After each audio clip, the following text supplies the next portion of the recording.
paid by you taxpayers to get some answer. So I'm here to tell you what you want to know. So this is, as I said, this is the Milky Way. It's our own galaxy, and let's see if I can. I think I have to do from here, because if I walk farther out, I cannot talk to the mic. So let's see what we have here. See if we can get the cursor. Probably not. Can you see it? I can. That's the problem. So you see something. Anyway, here, believe me. So what we see here, I can tell you. So you see this strip of stars, a few very dark spots. The big ones are called how they are called? The coal stars. Right. There is the Southern Cross in this picture, in the Milky Way. There is Alpha and Beta Centauri. There are two small galaxies that you see on the right. And there is a beautiful comet setting down. One of these stars is called Omega Centauri, is especially important, and I want to start from that one. It's, if I could have I show you where it is with the laser. Give me 1 second.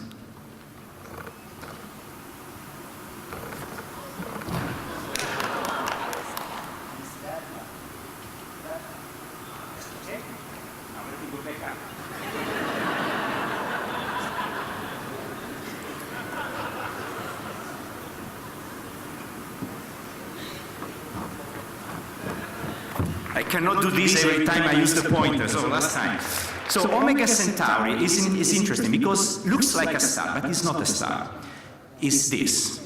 It's an ensemble of stars. It's a globular cluster, the way we call it. It's a gazillion stars. It's not a gazillion. It's a few 100,000 stars, but a lot of stars. And this is very interesting. This is very important because we sort of assume, we believe, that these stars are not there by chance. They are pulled together by gravity. Each one feels the attraction of the other one, so they make this fantastic spherical structure. And they're born together. So this is the first point where I want to start. They are born together, and we can look with the Hubble Space Telescope to a tiny point inside. This is something unique. We are like it's a telescope, but works like a microscope. We can go into very, very, very tiny detail with amazing resolution. And look at the center. And what we look with the Hubble is fantastic also because it allows us to see the colors of the stars very easily. This is a picture of the center of Omega Centauri. And you see a collection, a random collection of stars of different colors, blue, reds, a lot of white, and some star is brighter, some star is fainter, sort of a chaotic arrangement. It's really so chaotic. Well, let's try to play a game, and the game is this one. Let's put like in a diagram all the blue stars on one side, or the red on the other side, and those in the middle. And actually, let's do also that the bright one goes up, and the faint one go down. Sort of reorganize the stars. Let me show you how we can do this. This is a nice movie here. It's just starting. And this explains what I told you. But it's an interesting exercise. We basically reorganize things around. Okay, this was the picture. We zoom in just to deal with less data, makes life easier. Okay, now blue on the left and red on the right. The bluer from the redder. You see. We can do that, right? It's just a way of reorganizing. And now the bright on top. And the faint below. And suddenly, you see order. Nature looks scattered randomly, but the brightness, the color of the stars is not by chance. There is an order. And we know that this order is, we have divided this diagram, which is called the Hertzsprung-Russell diagram, in different regions. And this is the starting point. This cluster has its own, like a fingerprint. The stars are distributed in this color brightness in a certain special way. So nature is not a random collection of things out, but looked in the right way, shows an order. It's not a chaos, it's a cosmos that resonates with our reason. We can grasp it. We can start to investigate and ask questions. So what type of questions? Well, one is why. We actually have answered why. Science has basically explained this. But let's see something different and show you how we got to the why. Let's take another region of the sky. This is in the northern sky. This is actually something that is up in the sky in our evenings right now. This is the Taurus Orion region. And I want to point your attention to this blue speckle on the right. These are the Pleiades. Let me zoom in on the Pleiades. Here it is. This is another cluster of stars, but it's different from the previous one, obviously. First, less stars, less gravity, it's more open, it's more scattered.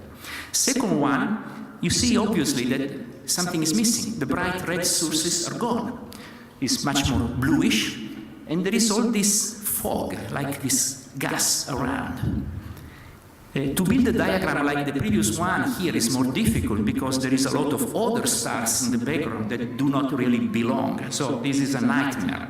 And you have to classify each star and say yes or no, is part or not. And we sort of know how to do that. Also because it's so close that we can measure the distance, there are tricks. So let's see what this diagram looks like now, that diagram. Here it is. It's pretty different. All this branch of red stars that were flying out is gone. The stars stay along this main sequence much longer. Only a few of them are out. So something is going on here. What is going on? This is the solution. And this is the last diagram of the presentation, so don't get scared. Stars are not all the same. There are a few giant stars and a multitude of small stars. The sun is on the small side. Actually, in the plot on the top, the star is the third from the right. That is a sun-like star. So we are quite mediocre in this sense. We are around a quiet star. The diagram that I show you, the first one, is of the three of the bottom, one of the right. The second one is the one in the center.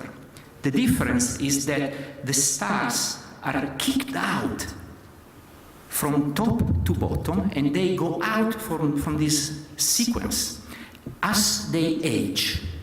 So the fact of seeing a star up to the left, the diagram bottom left, the brightest stars are located all in that corner, and they are located in the corner for a very, very short time because they die soon.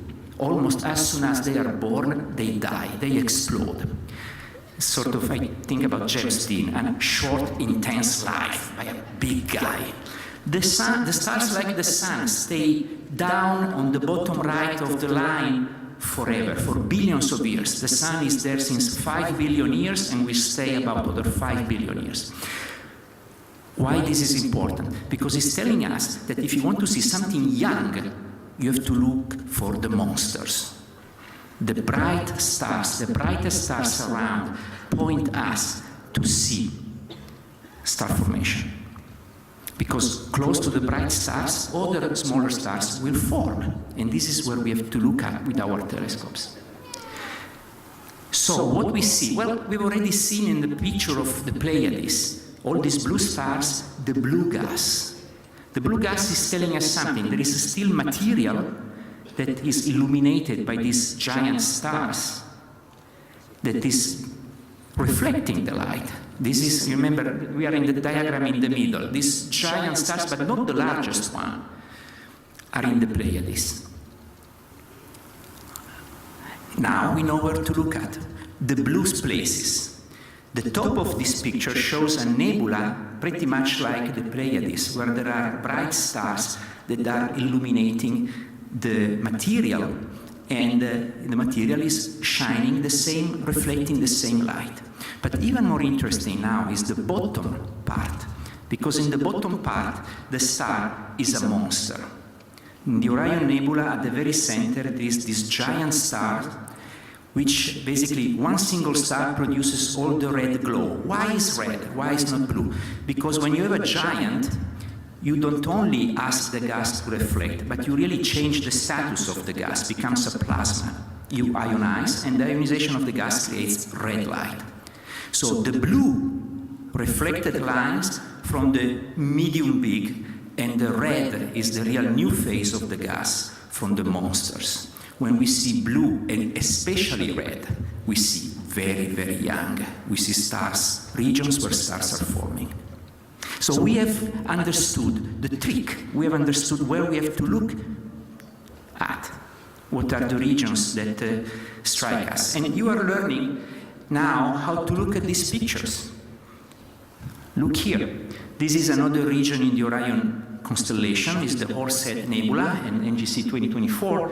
And you see right in the middle, there is this like tiny blue point. That's a small nebula around a medium star. And you see all this red plasma blowing for the presence of a monster. And the monster is that star that sits there, right? In the brightest stuff in the picture is the bright star that creates the plasma. So this is a region where stars form. Let's look for another one. Red, again, giant stars that produce this plasma, young star-forming region. Another one.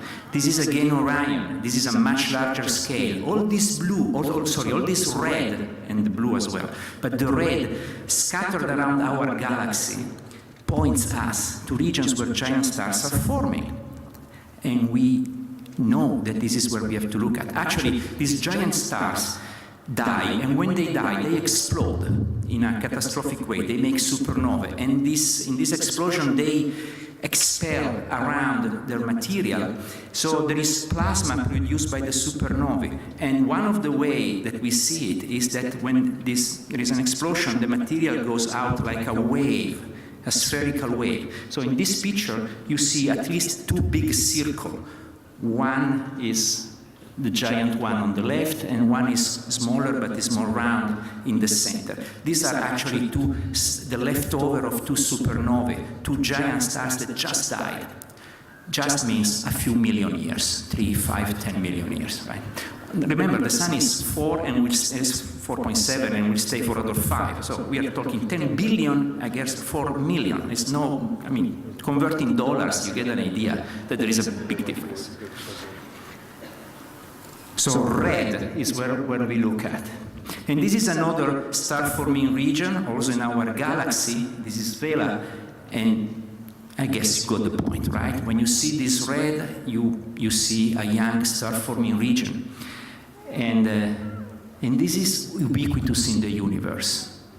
The farther we see, the more we see the same. Stars are forming in nearby galaxies. This is a nearby dwarf, where we clearly see all these signatures of hot stars ionizing the gas, the plasma. And even this picture, also of the Hubble, of a giant galaxy close to us, you immediately see where stars are forming. All these red points mark a universe that is still evolving and creating stars like ours. Actually, stars giant, and therefore we know close to them all the little tiny stars that follow.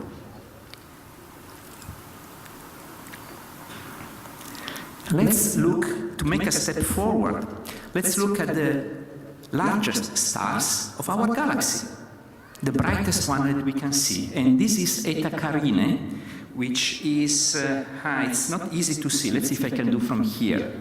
Is there. This one is the largest star, the brightest star of the galaxy. It's so bright that it doesn't even look like a star. It looks like a nebula, because the material is continuously blowing out its own material. And we know that this is going to explode soon. Now, soon means soon, 500,000 years, something like that. We will not be around, probably. But you never know. People is monitoring this. And with the Hubble, actually, we have a lot of time dedicated to study this star. A Treasury Program has been executed really to understand better what stars do before they explode. The explosion of a star like this is actually one of the most impressive and important phenomena of the universe. As you may know, the universe was started with only hydrogen and helium. And the material that we find today, the material of this table, the carbon, the silica, myself, my gold ring, all this stuff has been made by previous stars that evolved, made the materials, and exploded. So this is the fact that we see the explosion of stars is very important for life, is for the evolution, the cosmic evolution of the universe. So it's an important and it's a catastrophic phenomenon, but is essential for us. We pass through that. We are made of stardust. So this is a star, this is the brightest stars, and as you see, it's so bright, it will have a very short life, a few million years, and is still basically in the environment in which stars form, in this interstellar diffuse cloud. So let's take the Hubble, this is a Hubble picture, but let's just simply look in detail to this region. Let's try to just open our eyes and acknowledge what is there. And this is a little movie, and I will...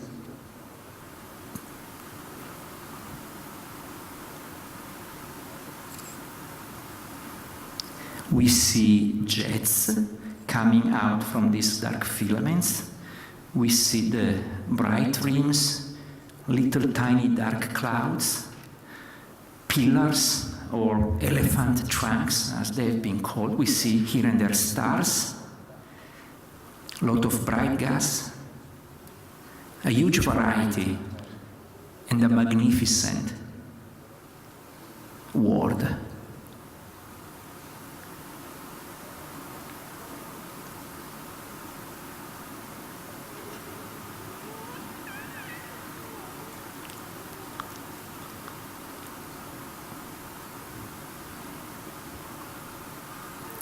The more we see, the more we get. It's an ever-ending, without end, nature offers herself.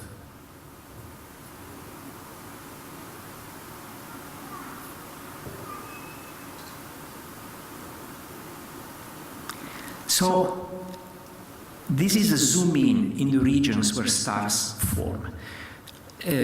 Let's pick up a few of these phenomena. Well, one is, I want to discuss, say a few words about the dark clouds, because dark stars must force, because gravity puts together this material, and the material before there is a star is diffuse, so there is some tendency to put together stuff, and before the star starts shining, this stuff is dark. So a dark cloud, a little clump of gas, is where the stars is going to form, most reasonably. And so let's look at them. Many of them in Carina, but many of them everywhere. Places where stars may form. Let's pick up one. This is a nice one. It's not in Carina. You can see there is a lot of stars in the background. So I point the telescope to another place. What is going on there in the dark? Is there a star forming, and how would the star form? What would be the phenomenon, the phenomena that we would like to see? Well, this is a problem because it's dark and we don't see inside. But we can see inside if we change our glasses, if we go with looking for the light that can go through the dust, and this is the infrared light. So the infrared telescopes allow us to go inside. And now I show you the infrared picture of this field, what we get inside. The infrared picture goes through the cloud and shows us nothing. In the sense we see the stars that were on the back, but there is really nothing very interesting here. We can study the gas, the density, the temperature, etc., but there is really nothing going on. So not every cloud is forming a star right now. But let's look elsewhere. Keep looking. Insist. This is again in Carina. I picked up this one because it makes a nice demonstration. And let's now go again with the infrared. This is Hubble. Now, there is something. You see here in the middle these two tiny filaments that come out from a bright star in the center. That star was completely invisible. This is what we believe is a young forming star. Many of them are there, thousands, and all of them show this characteristic and strange morphology, these filaments that should not be there, right? Because there is this cloud of gas that is collapsing and going to form the central ball. And as I said, there are many of them. This is again Carina, another point. Let's look at this same picture basically, but also in the infrared. Look at the two jets on the top. And when we go infrared, well, in this case, we don't see the central star. It's probably still hidden by something dark in front. So there are signs, like these jets, that point us to something that we don't always can see.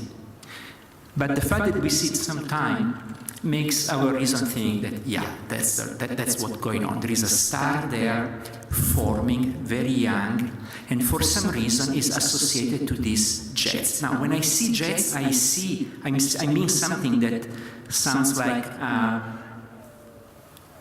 outflow of material. And actually it is. With the Hubble, we have enough resolution and capability that when we take pictures of the same object year after year, we can at the end make a movie. Let's check this. This is one of those.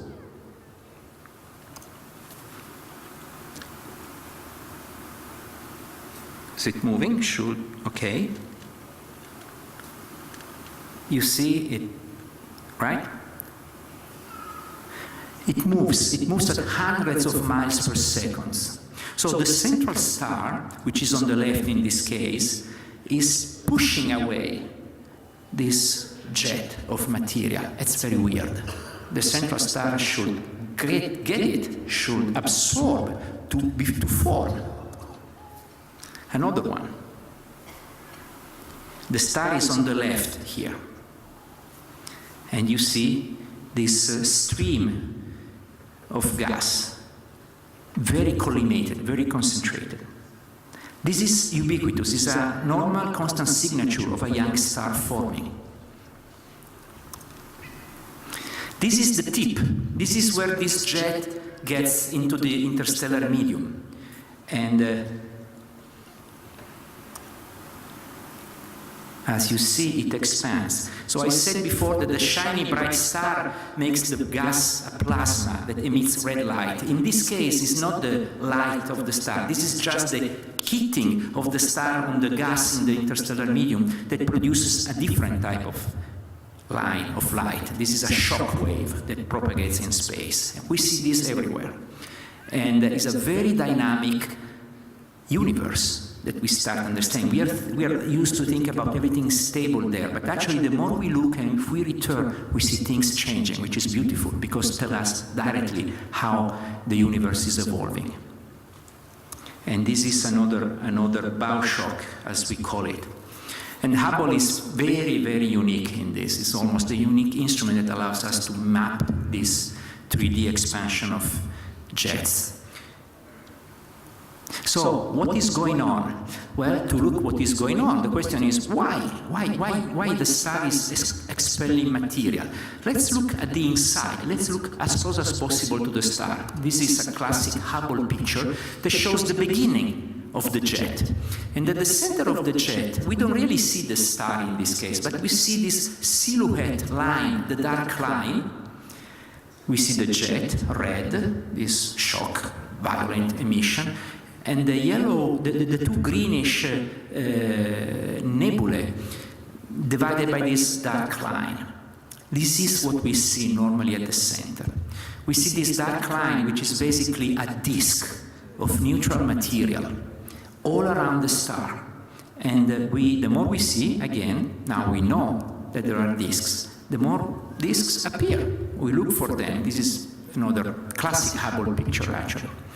But these disks are there, and they're normal. So why? Well, that's sort of obvious after you find it. When a star forms and the material, because of the gravity, goes to the center, you will have a ball.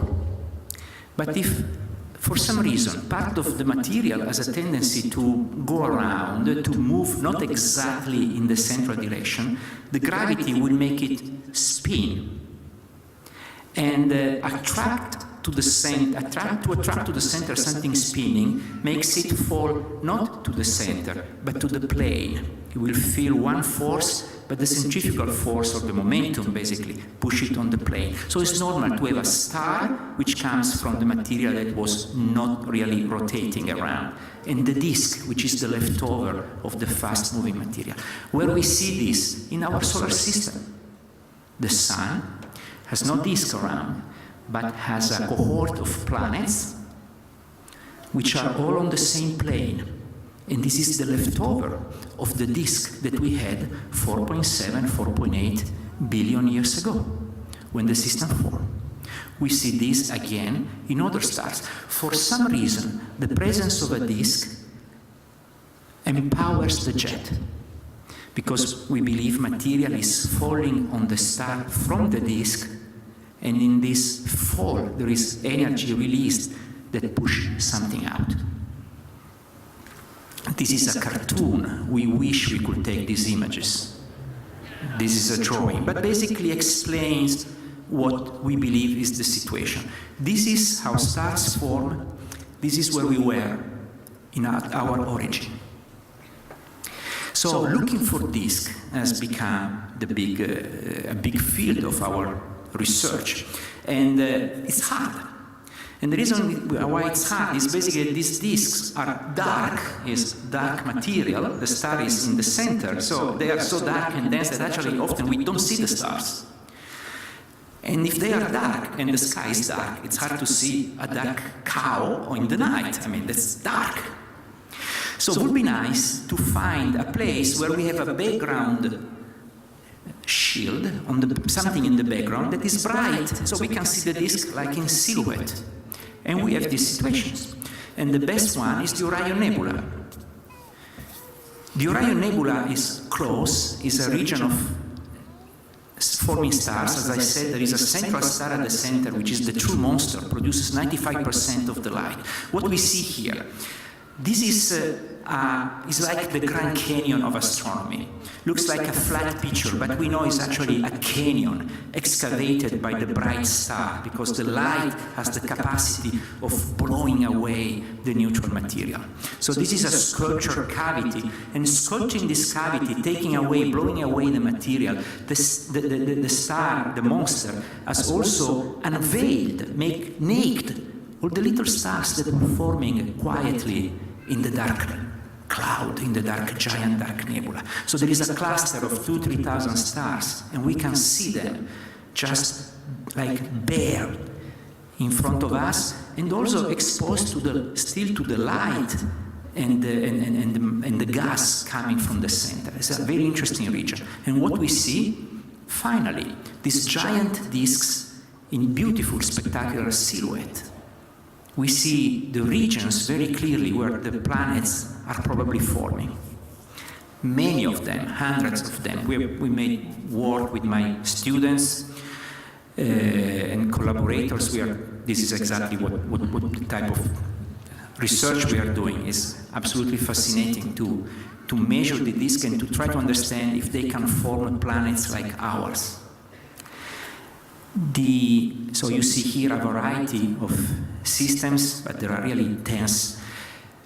The really interesting point is this one. What happens at the center? These are the four reddish points are the big stars, and the one say closer to the center, the brightest, is the brightest. This is the monster. It's called Theta 1 Orionis C.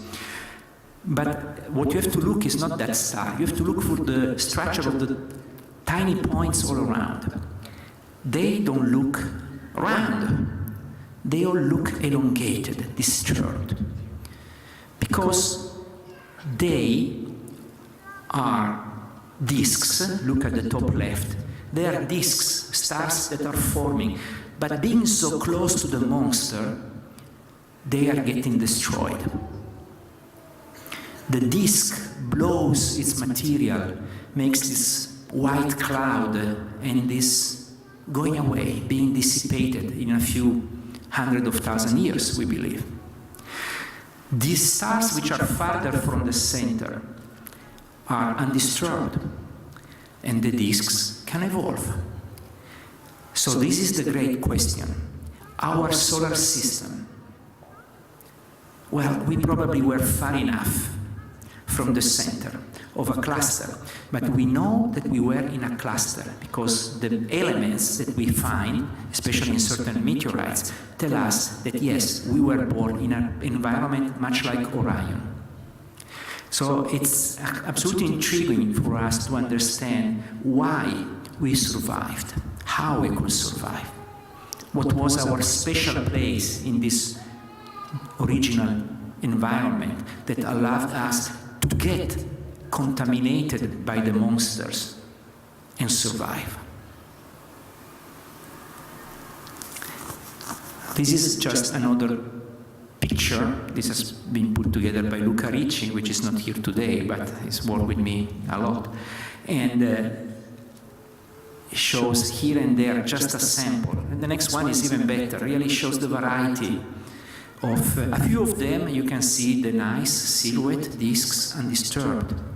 But how rich is and interesting is the phenomenon of destruction. And how amazing is the fact that we are here. Let me show you one of these disks being evaporated. It's not going to make it, sorry. Okay. So here we are, that's the end. This is where we come from. You got an idea. Stars forming company, the monsters is where you have to look at. The monster make this red light, and you understand when you see an astronomer that shows you this picture saying, oh yeah, there is a lot of ionization, right? There you must have big stars, massive stars. Yeah, right. So red, big stars, young stars, disks and jets, us. In the disks, this is a cartoon, of course, we wish. In the disks, planets may form if the environment is right, if nothing disturbs it. And you need not only the quiet environment, but you need a long sequence of lucky coincidences to allow us to exist. I like this picture because it shows this catastrophic impact of a body on another one. You see that the planet there in the center is hit by something. Well, this is how the moon formed. We believe that the moon formed early on when something of the size of Mars hit the Earth. And the moon is very important for us because it makes the rotation of the Earth stable, gives us the tides, and when you have a tidal region, you may have the right type of environment to allow for certain type of evolution in biology, etc., etc. So you need these lucky events across the entire history of the universe. Be in the right place, have the right collision, be in the right place in the galaxy, etc., etc. It's a fascinating. The more we know, the more reasons we have to amaze ourselves by the fact that we are here. There are millions of planets, but actually it remains pretty much unique. So the more we look, the more we understand. I want just to conclude in this way. There are two. We always play between two activities. And one is, let's call it, reasoning, thinking. The laws of physics don't betray you. The laws of physics apply everywhere. There is an order in the universe that we can understand and we can use to learn more, to predict more. One of the way this game is practiced is through simulations. Let me show you a nice movie. We can, with supercomputer, it takes days or weeks, but we can basically reproduce sort of the process of forming stars. Let's see here if the movie starts. Sorry. Should start.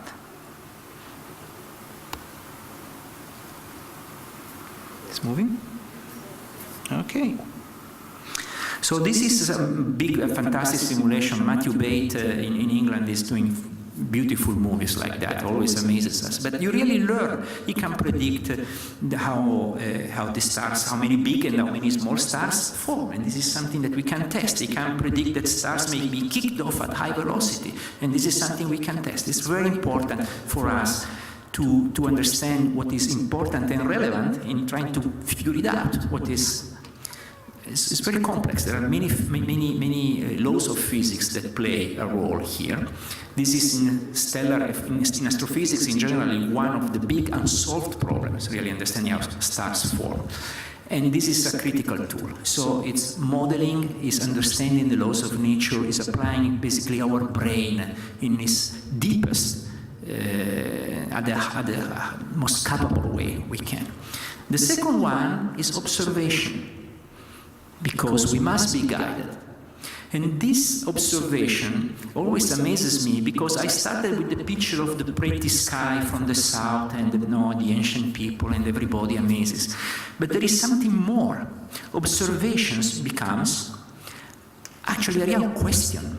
And people like me, is paid by people like you to give a real answer to this question. It's not just an aesthetic gaze. It's really that we want to know. And to know, we build things like the Hubble, which is what has produced the picture that you have seen. And since we understand that we need to go through the dark clouds in the infrared, and since we understand that the stars, when they are young, they are very cold. They don't produce a lot of energy, so they are bright in the infrared. So this word infrared comes again and again.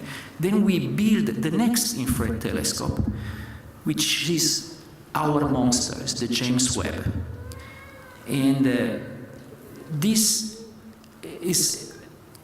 can be seen as an amazing piece of technology, but really if we look at it, this is an amazing demonstration of how our curiosity can motivate a country, can motivate humanity to put together something really unbelievable. This telescope, which will be launched in 2018, $8 billion of your money, our money. This telescope is so big that cannot fit in any rocket we have or we will have at the time. So to put it up there, we'll go 6 times farther than the moon in the dark sky. We have to unfold it like a transformer, like a toy. Let me show you a very scary movie. I think it's the scariest one that I can find, of what we are going to build.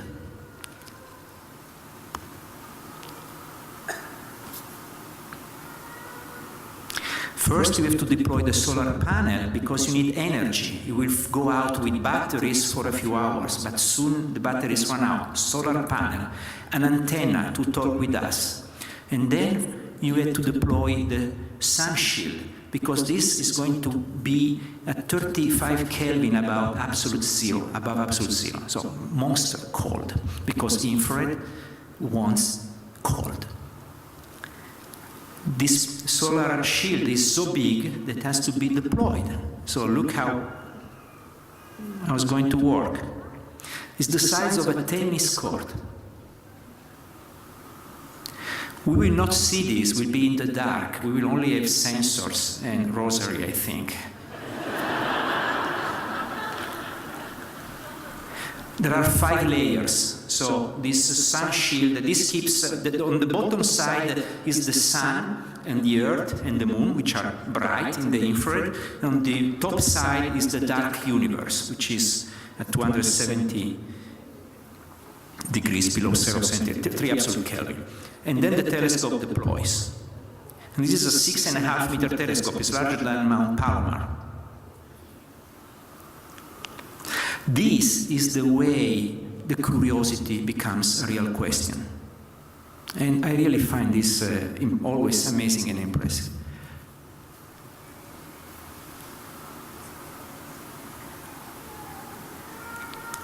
And people from Italy, from all over the world, comes here to do this. So it's really something common to everybody. This is the end of the trip. So we are back at the original gaze to the starry sky, but we have learned something. If we ask nature, nature provokes our curiosity. If we ask, nature answers. And our curiosity becomes larger, our genius gets in sync with the language of nature.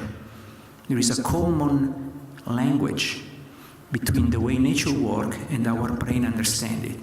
It's the language of math, of physics. There is an order there. It's not a chaos, it's a cosmos that we can grasp, we can understand. And the more we understand, the more we ask. And we ask better and better questions, and we put ourselves in the right condition. We build the tool. We approach in the right way to get more and more. And nature will tell us more and open new questions. So it's always this dialectic between the fascination, the provocation of nature, and our curiosity that becomes a true question, an $8 billion solution to the question that we have. This is the way science works and how reason works and how every day we feel life is supposed to be. Thank you.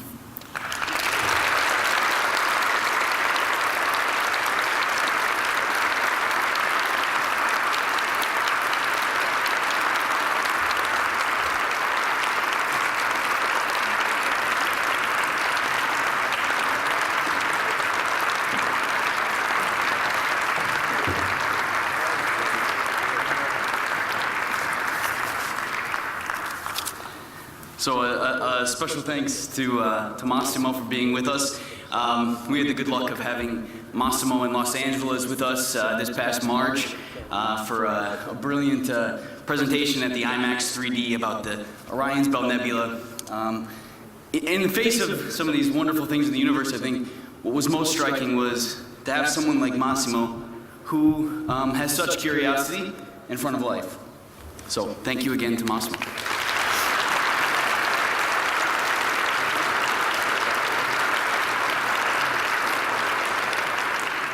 We invite everyone to experience the New York Encounter restaurant and coffee shop downstairs.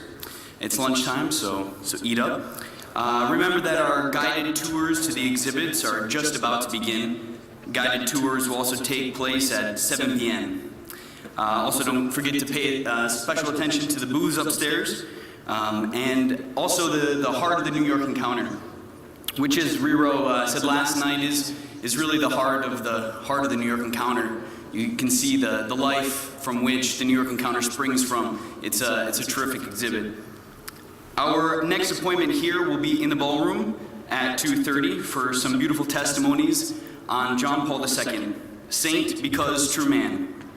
With us for that will be Monsignor Lorenzo Albacete, His Excellency Diarmid Martin, and filmmaker Christoph Zanussi.